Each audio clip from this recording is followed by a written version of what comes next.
বাংলাদেশ ব্যাংকের সাবেক deputy governor S K সুরকে গ্রেপ্তার করেছে দুদক। মঙ্গলবার বিকেলে রাজধানীর সেগুনবাগিচা থেকে দুদকের উপপরিচালক গোলাম মাওলার নেতৃত্বে একটি টিম অভিযান চালিয়ে গ্রেপ্তার করে। পরে তাকে আদালতে নেওয়া হয়। এর আগে গত 23শে ডিসেম্বর এস.কে সুরের বিরুদ্ধে মামলা দায়ের করে সংস্থাটি। সম্পদের বিবরণী নোটিশের জবাব না দেওয়ায় সুর সহ পরিবারের বিরুদ্ধে নন সাবমিশন মামলা করা হয়।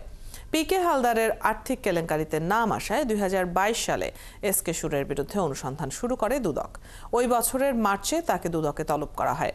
এর ধারাবাহিকতায় গত বছরের আগস্টে এস.কে সুর ও তার পরিবারের ব্যাংক লেনদেনের তথ্য চেয়ে ব্যাংক ও আর্থিক প্রতিষ্ঠানে চিঠি দেয় দুদক। দর্শক, আদালত পাড়ায় আছেন সহকর্মী নাদিয়া শারমিন। এ বিষয়ে সবশেষ খবর নিয়ে সরাসরি যুক্ত হচ্ছেন আমাদের সাথে। নাদিয়া, আমরা খবরে যেমনটি জানছিলাম এস.কে সুর গ্রেপ্তার হয়েছেন, তো তাকে কখন আদালতে তোলা হবে এবং কি মামলায় তিনি গ্রেপ্তার হয়েছেন সে বিষয়ে কিছু জানতে পেরেছেন কি?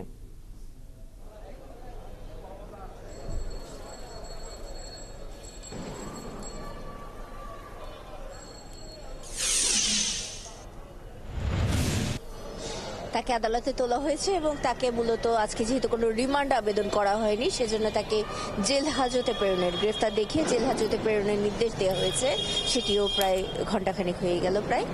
আর যেটি বলা হয়েছে এই জেল হাজতে প্রেরণের ক্ষেত্রে যারা তাকে গ্রেফতার করেছেন তারা জানিয়েছেন যে তাকে যদি এই মুহূর্তে আসলে জামিনে ছেড়ে দেওয়া হয় সেক্ষেত্রে একটি বড় সম্ভাবনা রয়েছে তার পালিয়ে যাওয়ার বা অন্য কোনোখানে সরে যাওয়ার, এবং তাকে জিজ্ঞাসাবাদ করে তার কাছ থেকে বিস্তারিত তথ্য নেওয়াটা খুবই জরুরি। এই যে সম্পদ বিবরণী দাখিলের কথা তাকে বলা হয়েছিল, তিনি সম্পদ বিবরণী দাখিল করেননি এবং দাখিলের নির্ধারিত সময়ের মধ্যে অর্থাৎ 23 ডিসেম্বরের মধ্যে দাখিল না করে তিনি যে নিখোঁজ ছিলেন সেই জায়গাগুলো দেখিয়ে বলা হয়েছে যে তাকে ছেড়ে দিলে আসলে এই জায়গা থেকে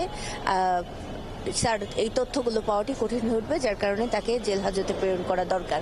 তবে তার পক্ষে কোনো আইনজীবী আজকে দাঁড়াননি, যার কারণে জামিনের যে আবেদন সেটি হয়নি। শুধুমাত্র এই যে জেল হাজতে প্রেরণের গ্রেফতারের দেখিয়ে সেটিরই নির্দেশনা দেওয়া হয়েছে। আপনি জানেন যে এস.কে সিনহার যে মামলা, সেই মামলার তদন্ত করতে গিয়ে এই এস.কে সুর তার এবং তার পরিবারের বিভিন্ন নামে বেনামে সম্পত্তির খোঁজ পাওয়া যায় এবং এর ভিত্তিতে তদন্ত চালায় দুদক 2022 সালের পর থেকেই। এবং এই তদন্তের ভিত্তিতেই কিন্তু যখন তাকে তার সম্পদের বিবরণী দাখিল করতে বলা হয়েছিল 23 ডিসেম্বরের মধ্যে, সেই বিবরণী তিনি দাখিল করতে পারেননি।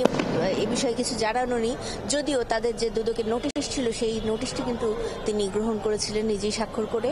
তারপর থেকে আর যেহেতু কোনো তথ্য জানানো হয়নি, কাজে এই সম্পদের যে অবৈধ সম্পদের তথ্যগুলো রয়েছে সেই বিষয়গুলো সম্পর্কে বিস্তারিত জানা জরুরি দুদকের, এবং একই সাথে এই বিষয়গুলো নিয়ে আসলে তার এস.কে সিনহা বা অন্যান্যদের সাথে কতখানি সংশ্লিষ্টতা আছে, এবং যেহেতু তিনি ব্যাংকের খুব গুরুত্বপূর্ণ পদে থেকে নিয়ে তার সুযোগ ছিল এস.কে সিনহার এই অবৈধ লেনদেনের বা অবৈধ ঋণের এই বিষয়গুলোতে সহযোগিতা করার, এবং সেই অভিযোগগুলোই তার বিরুদ্ধে এসেছিল, সেই বিষয়গুলো নিশ্চিত হওয়া দরকার ছিল। যে কারণে আজকে তাকে এই অবৈধ সম্পদের মালিক হওয়া বা অন্যান্য সম্পদের ব্যাখ্যা না দেওয়ার কারণে সেই মামলাতে আজকে আটক দেখিয়ে গ্রেফতার দেখিয়ে তাকে এই জিনিসটি আজকে জেল হাজতে প্রেরণ করা হয়েছে।